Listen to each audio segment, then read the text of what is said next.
This is the National Defense.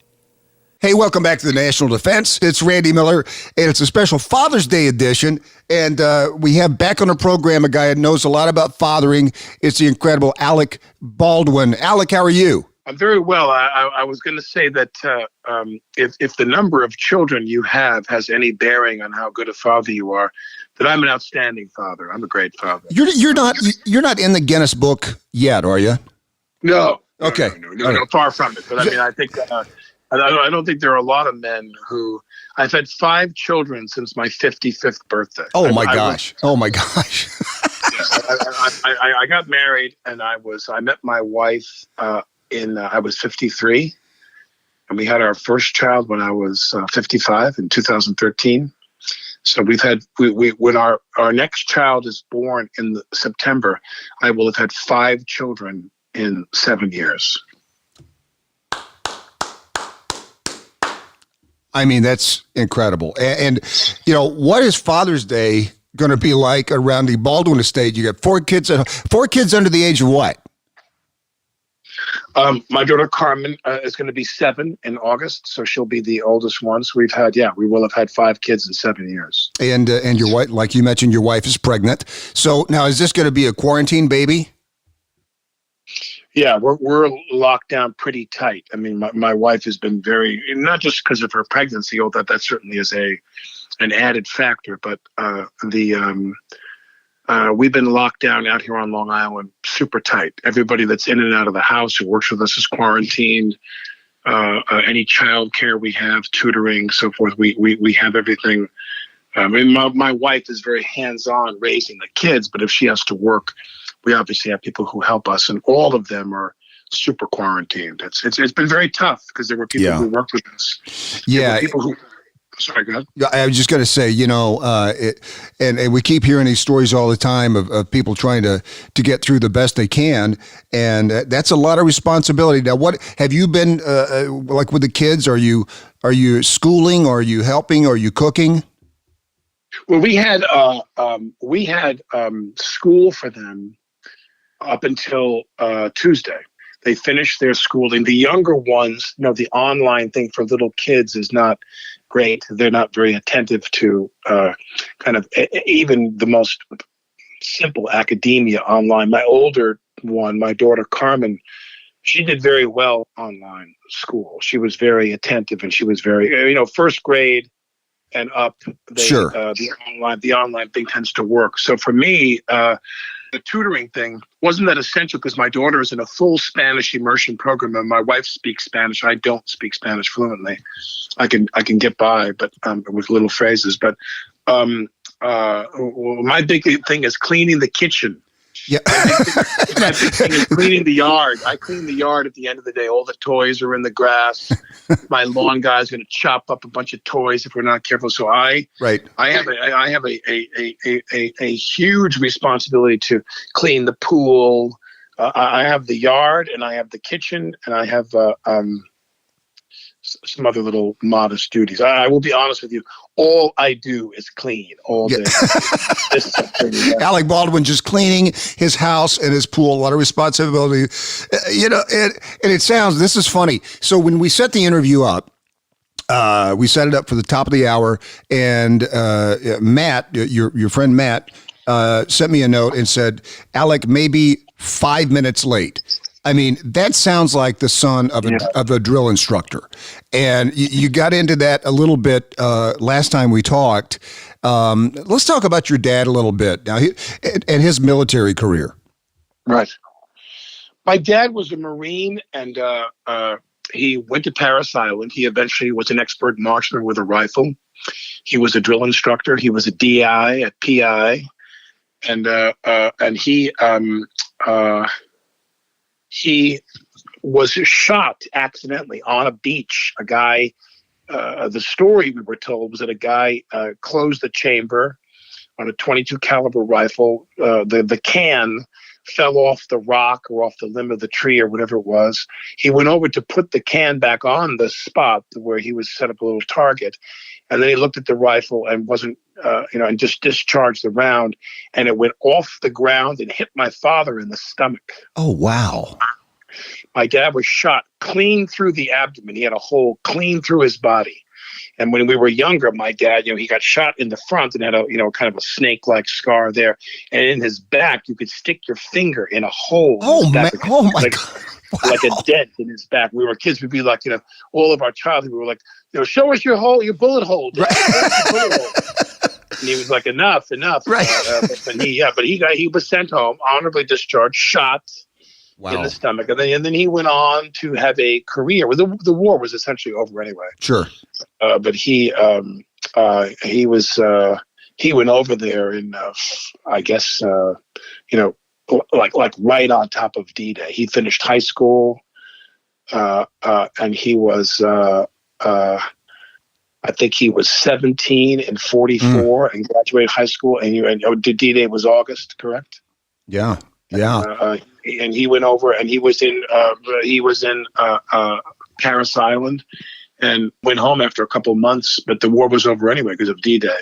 And he came back and he coached riflery, because on Long Island, which is of course part of New York State and part of the New York State High School Athletic Association, they mandated certain sports for schools of a certain size and above. So if you had a population of so many people, and you had a high school of so many people, to get accredited for their high school, the state high school athletic program, you had to offer basketball, baseball, football, wrestling, women's sports. Back then, the women's sports were less evolved than they are now. Right. Field hockey and soccer and things like that. And they had all these sports in riflery, because many of the schools in the system were upstate schools, where hunting and shooting, sure, and riflery was prevalent. So my dad was a riflery coach on Long Island in a very suburban, area, and he coached riflery for 28 years. Wow. Well, how about having a trained military marksman teaching you riflery? That's incredible. We would go down there and we would shoot. And of course, he would roll up a mat, the mats that the rifleman would use for the prone position. They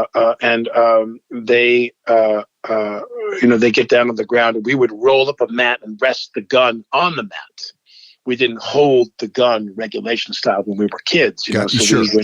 we would rest like it was on a stand, and we would rest it on the thing and shoot. And then we would go to the matches all the time and watch my dad, come down 2 clicks, come right 3 clicks, him instructing them, and the very quiet, whispered instructions, because the rifle tournaments were like chess matches. Everybody was very muted and very quiet. My high school did not offer riflery. I mean, that's a very specialized situation. And you had to be proud of your dad, huh? Yeah, I think that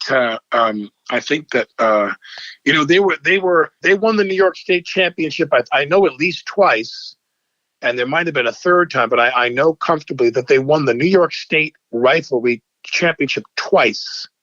And that was a very big deal to my dad and to the people he worked with, because sure. You were up against these upstate schools who guys had guns in their hands that were hunting and shooting year round. Wow. They lived in much more low density areas than we did. We lived in the suburbs, so if you wanted to go shoot, people had BB guns. Nobody was using live rounds. Right.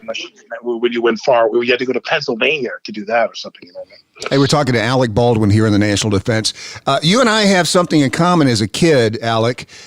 We have both received a personal letter from Richard Nixon. Well, now, what was yours for? Okay, so I wrote a poem when I was in the 4th grade, and I sent it to Richard Nixon. I think it was in the 4th grade, and I got you never think you're going to get a response back, and it was from on his stationery from his personal secretary, Rosemary Woods. And it just said, President Nixon has asked me to say thank you for your submission, but yours was a lot more personally involved, wasn't it? Well, I think that a guy that I worked with in school, who came from a very connected family in the Republican Party, he eventually worked for Nixon after Nixon resigned and moved out to San Clemente for a while. My friend wound up doing research for Nixon's staff in the Smithsonian and the Library of Congress, and he would pouch out to San Clemente, to Nixon's home. He would pouch research to them. He was working for them. This is after we graduated college. And he was very close with the Nixon staff. And I believe that he was instrumental in putting this under Nixon's nose, because he was, during his college years, he interned with some of these folks. And I think that he was capable of getting it to different people who got it under Nixon's nose to send me a letter of condolence when I lost the presidential race in my school. Now, Yeah. was this in your college? Yeah, I ran for president of my college, and Right. I lost. And what did the letter say? What I love is there's a key phrase in there which is very adroit. Nixon wrote, "I have learned from our mutual friend of the disappointing results," then he writes, comma, "as far as you are concerned, comma." Not to anybody else. You have the disappointing results of your college presidential election. Remember, the important thing is that you entered the arena. And he writes, so I have that letter framed. I have my letter That's from Richard great. Nixon framed. That And, is great. Yeah, it was amazing. We're talking to Alec Baldwin here in the National Defense. Hey, so your memoir called Nevertheless came out in 2017. You Yep. write about you and your 5 siblings. We were 6 pieces of driftwood just bobbing through our neighborhood, avoiding trouble, courting trouble, scoring points, telling jokes, drinking, smoking, always mindful of how little we had. How did that go over with the drill instructor? Well, by the time I wrote the book, he was gone. But Sure. but the I just mean the actual activity around the house. I understand your question, which is that I think that he was somebody who he wanted us to just always keep in mind. Like he used to always say to me, if you get arrested and you get convicted of something, you can't take the bar exam in New York State.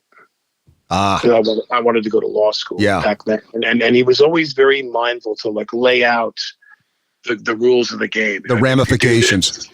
Yeah, like the consequences. You need to know there's consequences. And he was very, very stalwart about that.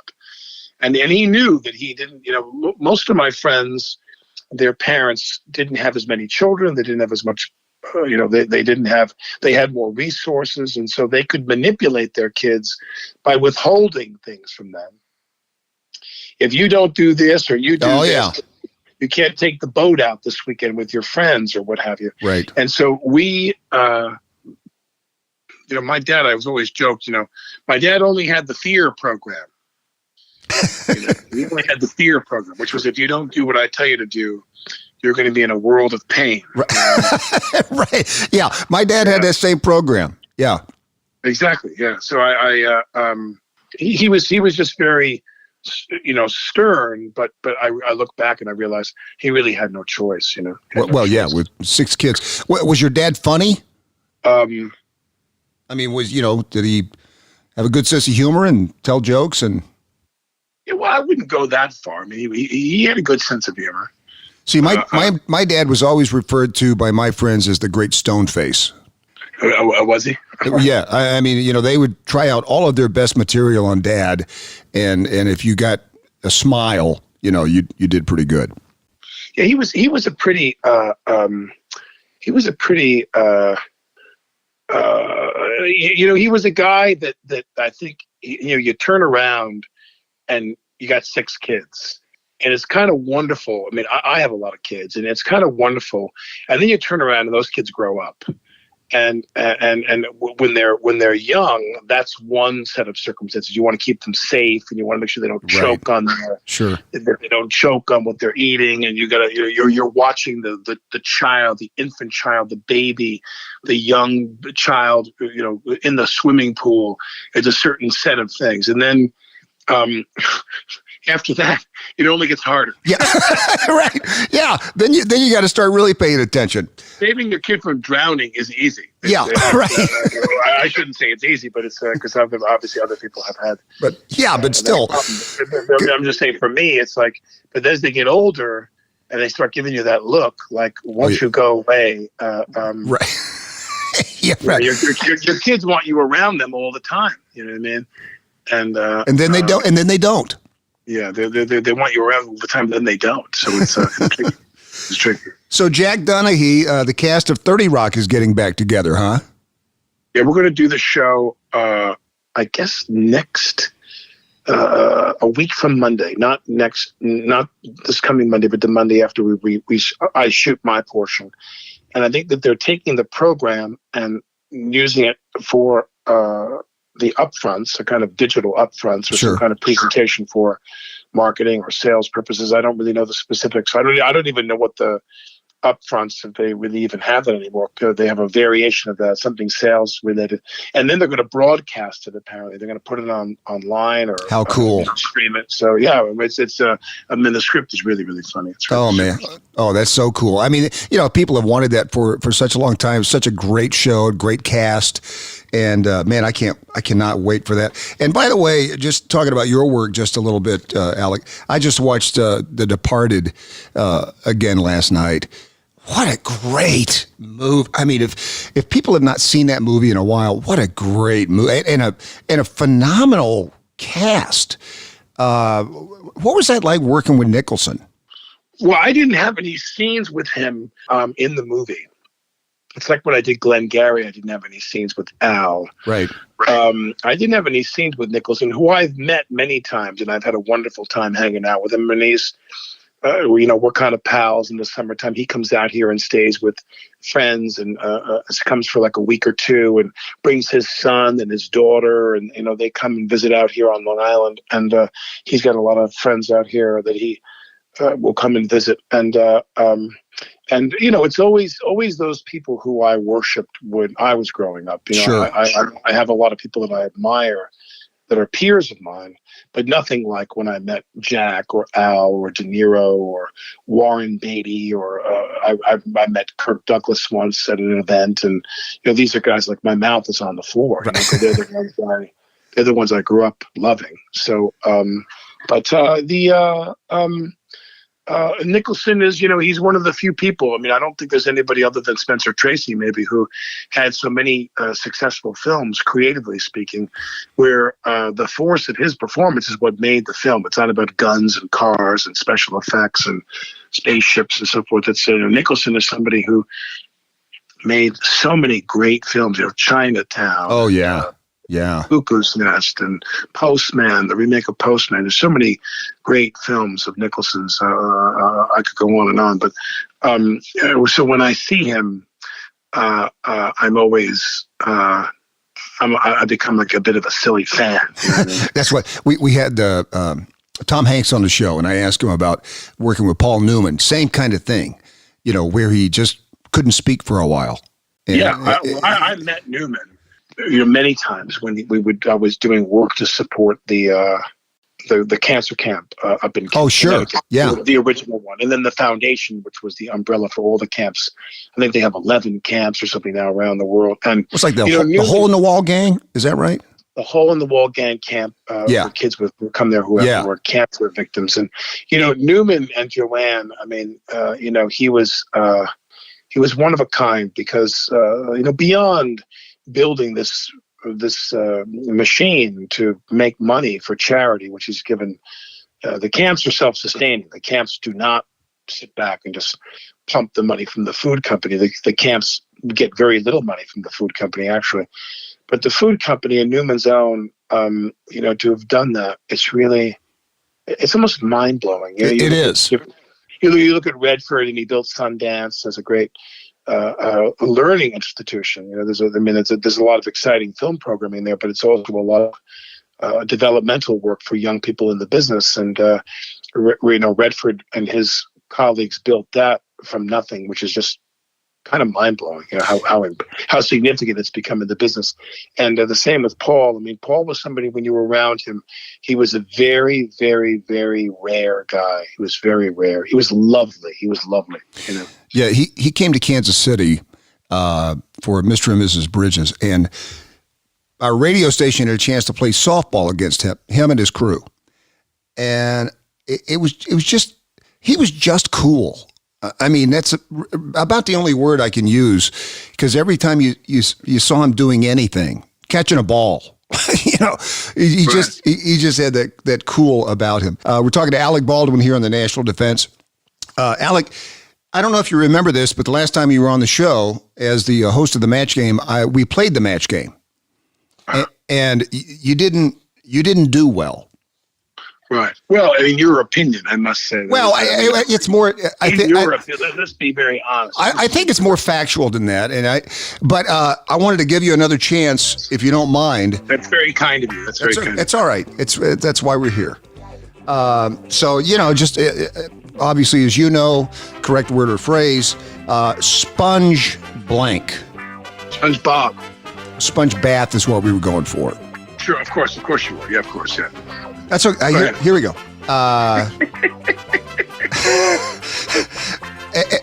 Blank landing. You should get this. My first impulse, because I'm not very self-referential, was moon landing, but I'll say Knots landing. Perfect landing is what we were going for. I mean, again, you're very close. I haven't felt this way since I was at a 3-card Monte game on 5th Avenue in New York in the 80s. Mickey blank. Well, I want to show my macho cred here. Even though I'm a dad and I want to say Mickey Mouse, I'm going to say Mickey Mantle. You're going to say... well, the answer obviously is Mickey Dolenz. You just had him on your podcast. Well, I feel so bad. Yeah. I feel like I'm trying to punch my way out of a paper bag, out of a plastic bag. All right, I got one. I got time for one more. I got one. Okay, I got one more. Tennessee blank. Well, I did Streetcar Named Desire on Broadway, and I'm going to say Tennessee Williams, even though I'm dying to hear what you're going to say. No, that's very close. Tennessee Ernie. You're going to say Tennessee Ernie Ford? No, Tuxedo. We were going for Tennessee Tuxedo. Yeah, there you go. But well, Alec, listen, thank you so much again. You get a copy of the home game, and I hope you have a great Father's Day. Thank you so much for the time, man. We really appreciate it. Anytime you want me to do more of this rhetorical log rolling with you, you call me. Hey, I would like to ask you, though. So Tom Hanks, Stephen Colbert, and Jon Stewart are some of our celebrity military advisors. Right. We would love to add you to the list. Well, you email me what's involved. If it involves a lunch with everybody and Hanks is picking up the check, I'm there. You got it. Thank you. All right. Thank you so much, Alec. We really appreciate it. Yeah, thank you, buddy. Happy Father's Day to everybody on the phone. Okay. Thank you. And on the Thank air. you. We'll be right back.